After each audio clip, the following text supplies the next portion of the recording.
Hello दोस्तों, कैसे हैं आप सब। आप सभी का स्वागत है आपके अपने चैनल में।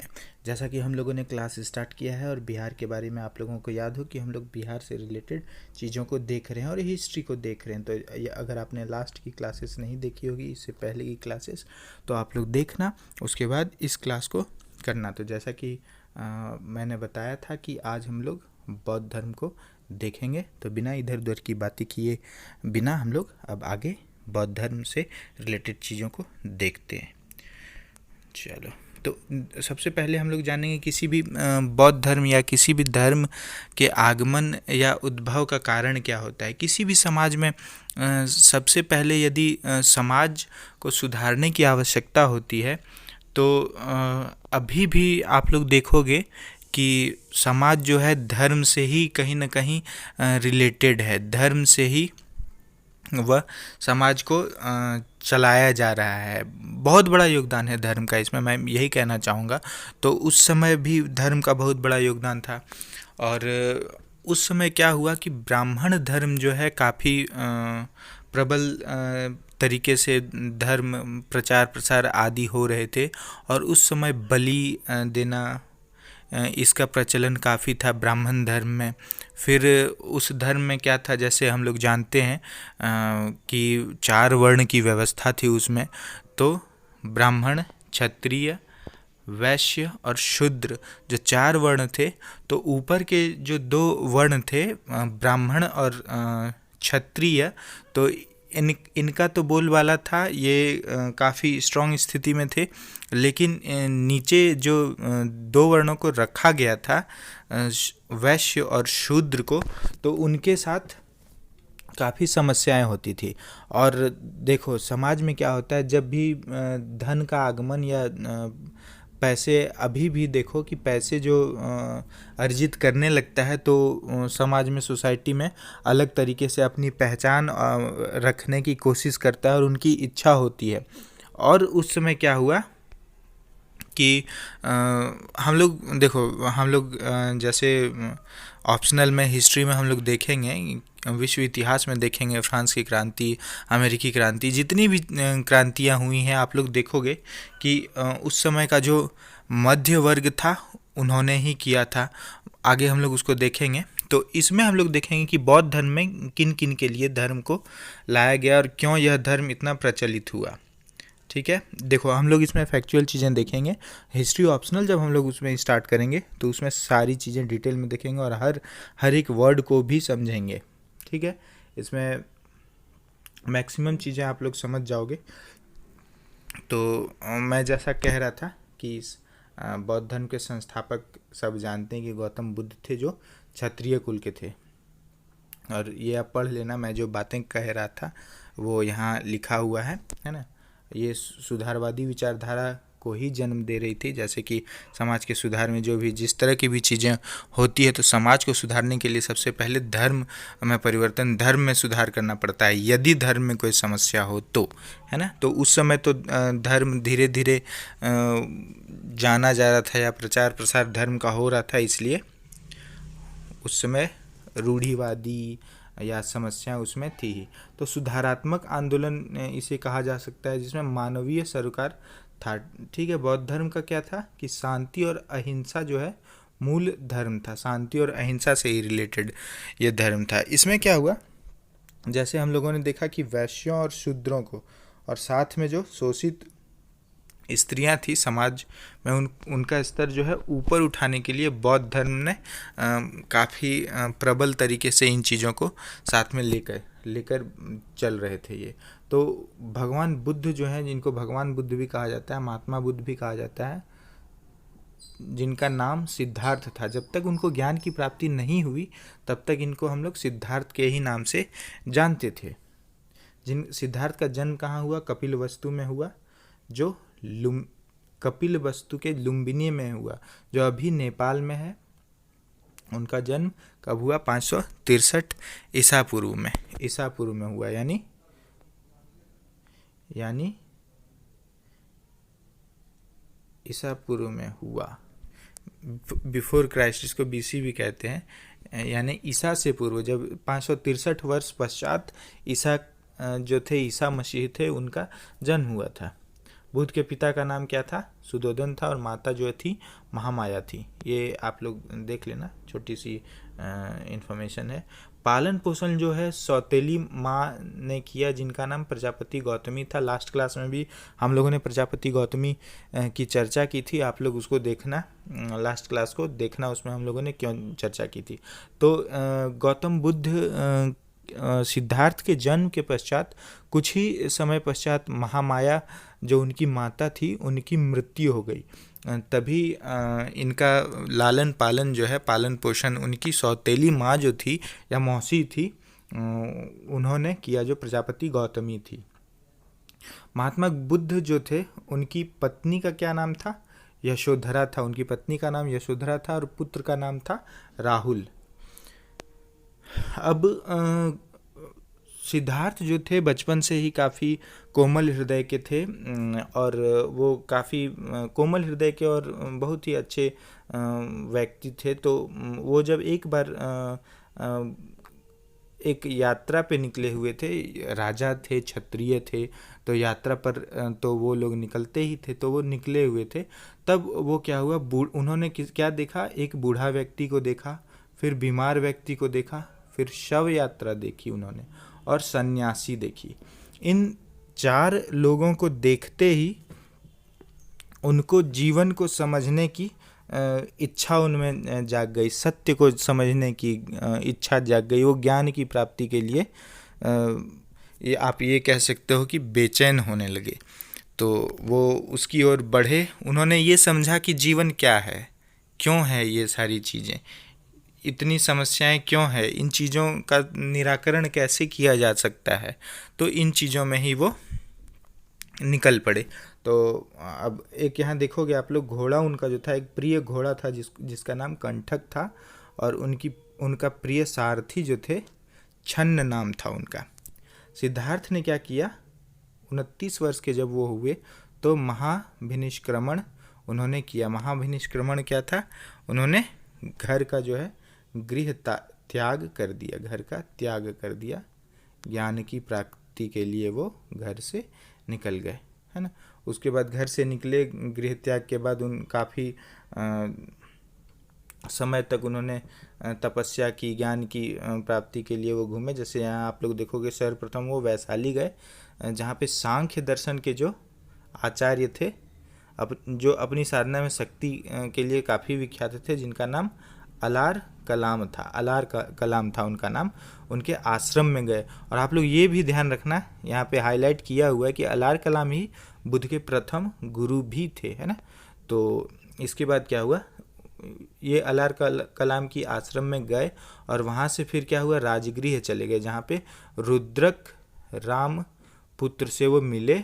वहाँ उन्हें ज्ञान की खोज के लिए फिर वहाँ से वो कहाँ चले गए, उरुवेला चले गए। उरुवेला जो बौद्ध गया था, वो बौद्ध गया पहुँच गए। बौद्ध गया पहुँचने के बाद क्या हुआ, वो निरंजना नदी, ये जो चीज़ें हैं फैक्ट हैं ये सब, तो आप लोगों को याद रखना है। ये निरंजना नदी के किनारे उरुवेला वन में क्या किया उन्होंने, उरुवेला वन जो था, वहाँ एक पीपल का वृक्ष था, वहाँ पर 6 वर्षों की कठिन तपस्या उन्होंने की, और 35 वर्ष की आयु में वैशाख पूर्णिमा को सिद्धार्थ को जो है ज्ञान की प्राप्ति हुई। तो 35 वर्ष के जब वो हो गए थे, तब उनको ज्ञान की प्राप्ति हो गई। ठीक है। अब यहाँ देखो, यहाँ ये इस तरह से एक कीवर्ड्स ही सिर्फ लिखा हुआ है मैंने। तो वैशाख पूर्णिमा कहा जाता है कि वैशाख पूर्णिमा का जब समय था, तो एक दिन एक सुजाता नाम की जो स्त्री थी, उन्होंने खीर बनाया हुआ था, और सिद्धार्थ जो थे, जो बाद में गौतम बुद्ध बने बाद में, तो खीर उन्होंने खाया। उसके बाद जो तथागत बुद्ध के नाम से उनको हम लोग जानने लगे। और वहाँ पे जो एक बोधि वृक्ष था, ठीक है, बोधि वृक्ष को ज्ञान साधना वाले वृक्ष के रूप में जाना जाता है। ज्ञान साधना का वृक्ष बोधि वृक्ष, जो पीपल का वृक्ष था, और जो ज्ञान साधना का स्थान था वो बोध गया था। और विपश्यना क्या है, विपश्यना जो है उनके ज्ञान साधना आदि की मुद्रा जो होती है उसको विपश्यना कहते हैं। जो जिस मुद्रा में वो बैठे रहते थे, ध्यान मुद्रा में, उसको विपश्यना कहते हैं। पहला उपदेश उन्होंने कहाँ पे दिया? ऋषि पत्तन में, जिसको हम लोग पहला उपदेश को क्या धर्मचक्र प्रवर्तन भी कहते हैं। और आप लोग कंफ्यूज नहीं होना, ऋषि पत्तन वो सारनाथ ही है। पहला उपदेश जहाँ उन्होंने ज्ञान की प्राप्ति उन्हें बोध गया में हुई थी, ध्यान रखना, ज्ञान की प्राप्ति बोध गया में हुई थी, ज्ञान की प्राप्ति बोध गया में। और पहला उपदेश जो है वो ऋषि पत्तन सारनाथ में उन्होंने दिया था।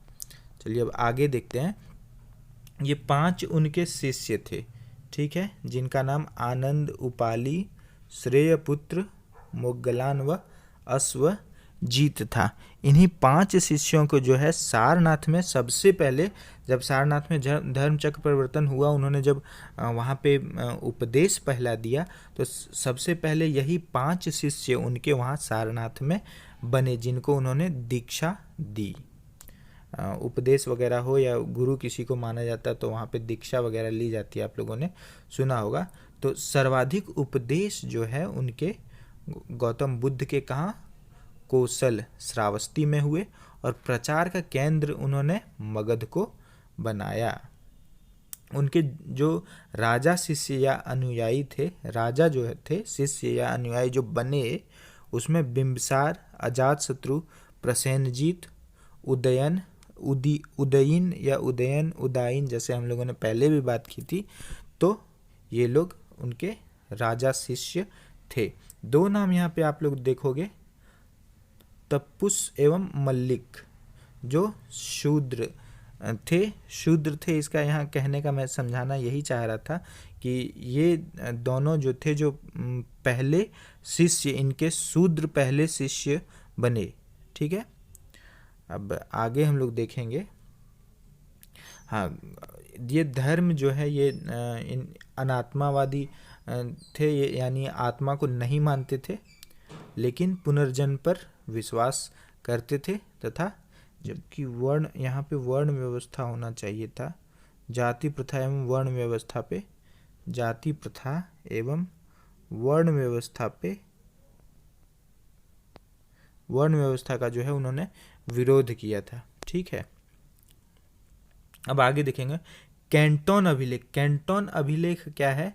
उसमें बुद्ध के जीवन मृत्यु का निर्धारण जो है इस कैंटोन अभिलेख में किया गया था। कैंटोन अभिलेख क्या था? एक चीनी चीनी परंपरा के आधार पे कैंटोन अभिलेख का निर्माण किया गया था। तो उसी के आधार पर बुद्ध की जन्म मृत्यु का निर्धारण किया गया। बौद्ध धर्म के बारे में हम लोग जानेंगे कि पाली भाषा में ही, वह भाषा उनकी क्या थी? पाली ही थी। जब वो उपदेश आदि देते थे तो पाली में ही देते थे। और त्रिपिटक जो है पाली भाषा में ही लिखी गई थी। उसी से बौद्ध धर्म के बारे में जानकारी मिलती है।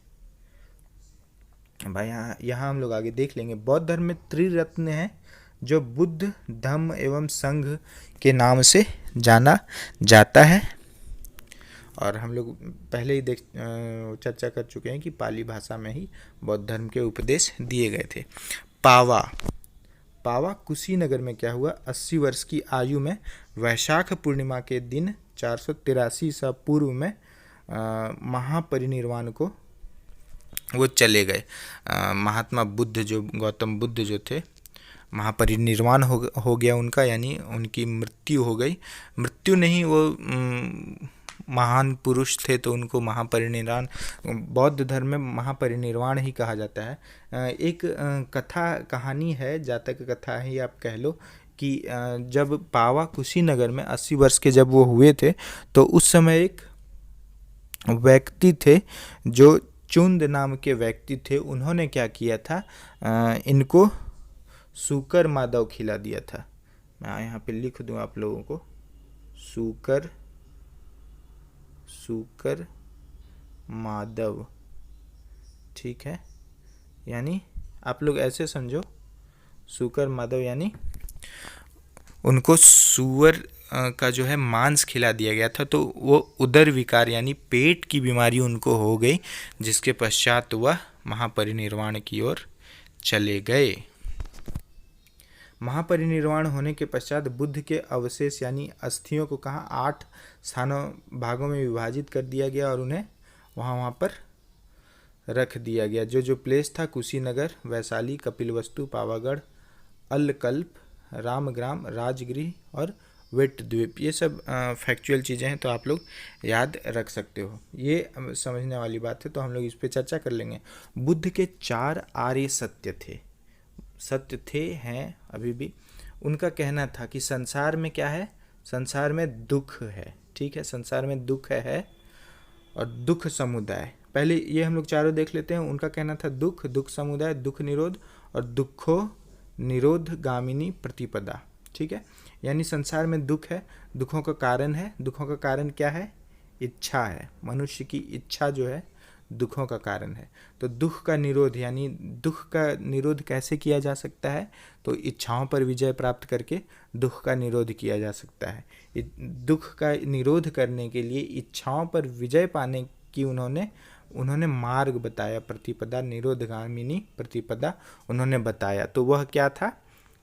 अष्टांगिक मार्ग जो है, 8 मार्ग उन्होंने बताए हैं, जो सम्यक दृष्टि, सम्यक संकल्प, सम्यक वाणी, सम्यक कर्मांत, सम्यक आजीव, सम्यक व्यायाम, सम्यक स्मृति और सम्यक समाधि जो है उन्होंने अष्टांगिक मार्ग बताया। इन मार्गों पे यदि चलते हो तो आपको दुखों से मुक्ति मिल जाएगी, इनका यही कहना था।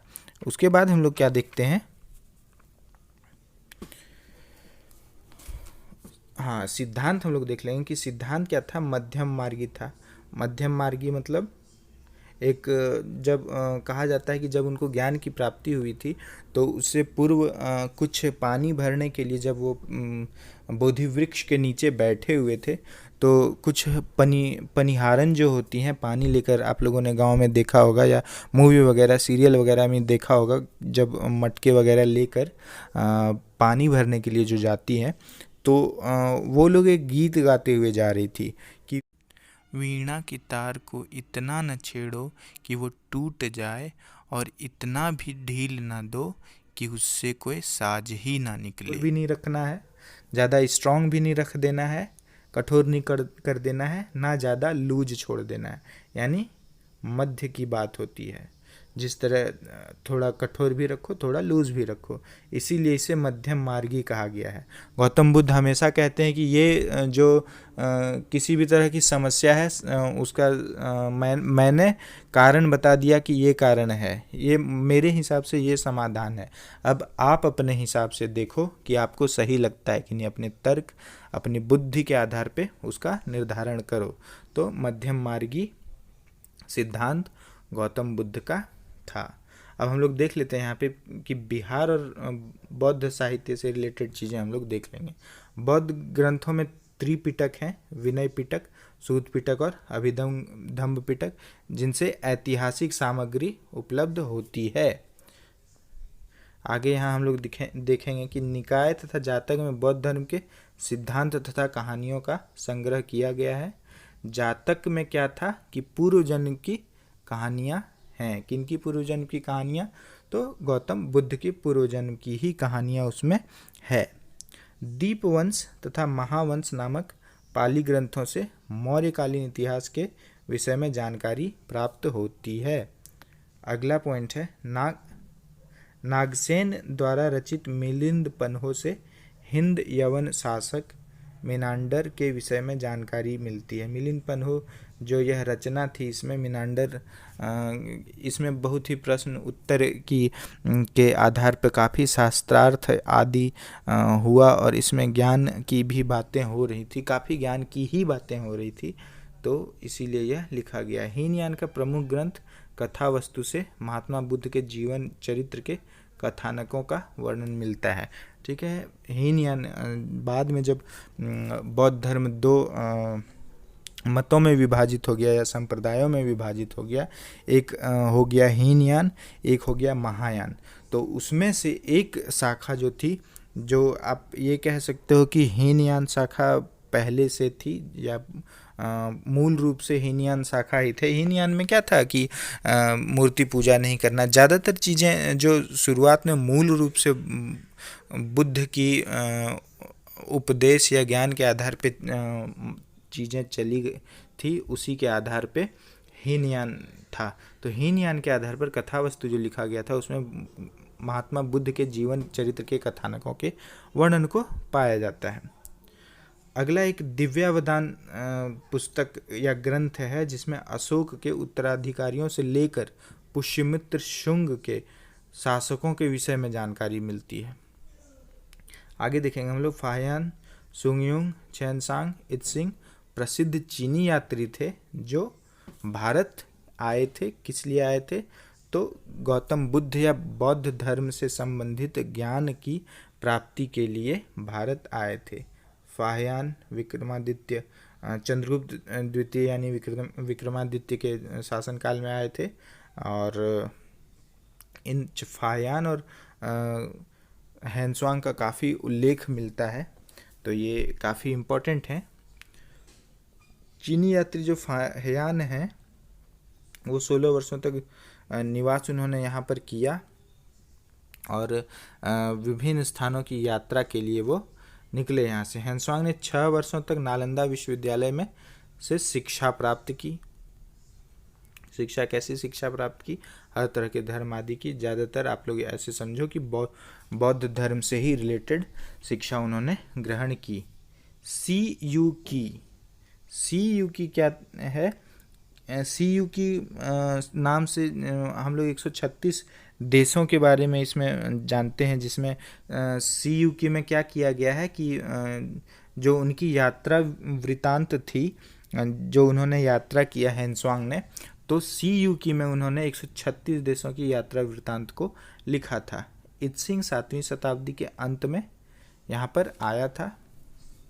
हाँ, अब कुछ इम्पोर्टेंट हैं, बस कुछ इम्पोर्टेंट चीज़ें हैं जो आप लोग देख लो। यहाँ पे संघ की सभा में प्रस्ताव का पाठ होता था, उसको क्या कहा जाता था? अनुसावन।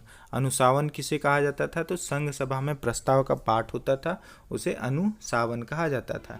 सभा की वैधता के लिए न्यूनतम संख्या 20 थी। जो कोरम होता है ना, यदि सभा होनी है या नहीं होनी है तो वो न्यूनतम कम से कम 20 सदस्य होंगे सभा में, तभी वह सभा को की शुरुआत की जाएगी।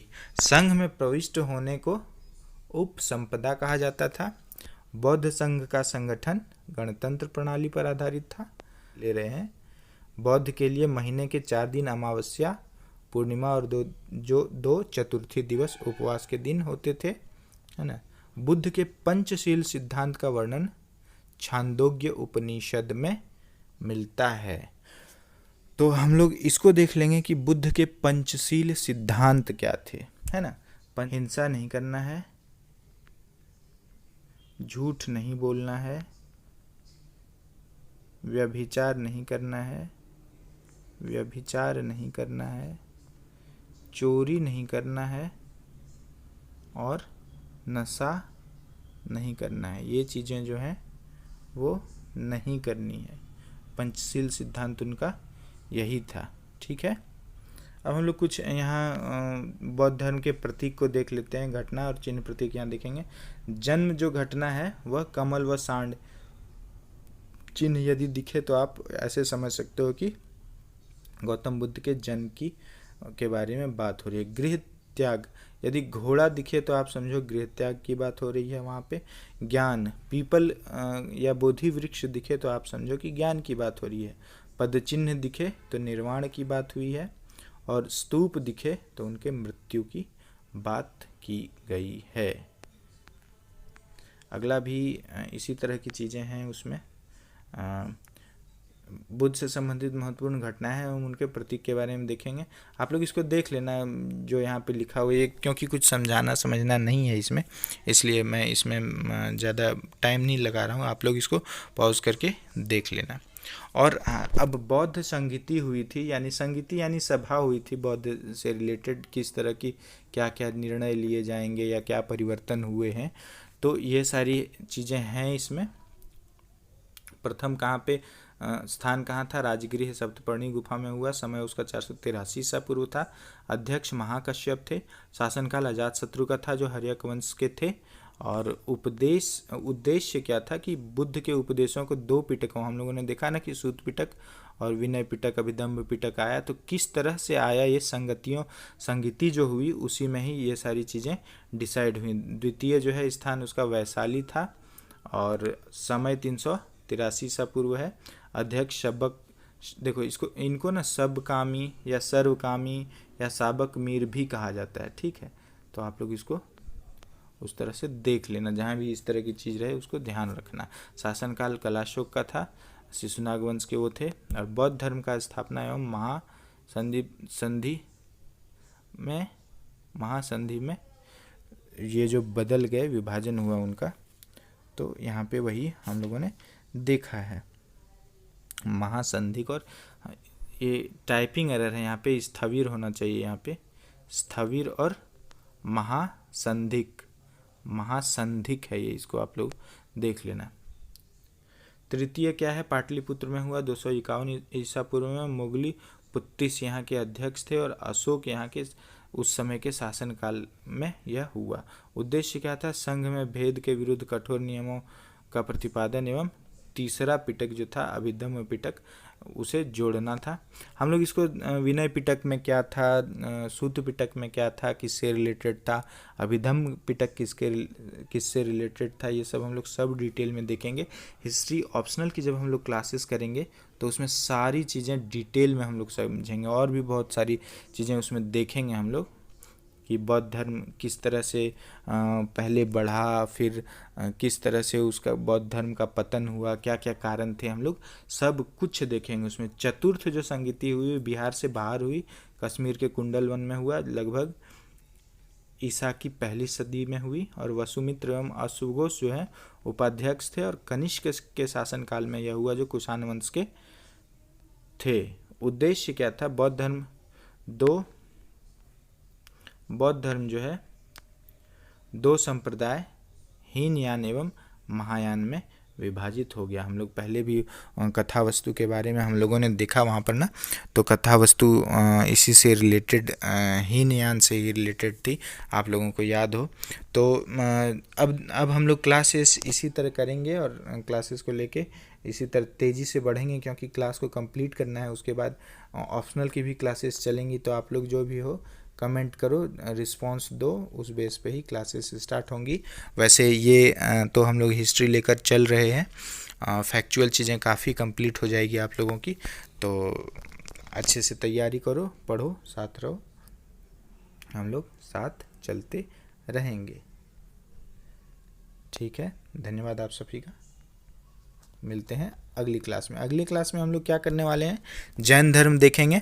और मगध जो है, मगध हम लोगों ने नहीं देखा था, क्योंकि मैंने बताया था कि मगध काफ़ी बड़ा है। अंग और वज्जी हम लोगों ने उसमें देखा था 16 महाजनपद में 3 जो स्ट्रॉन्ग थे, आप लोगों को याद होगा।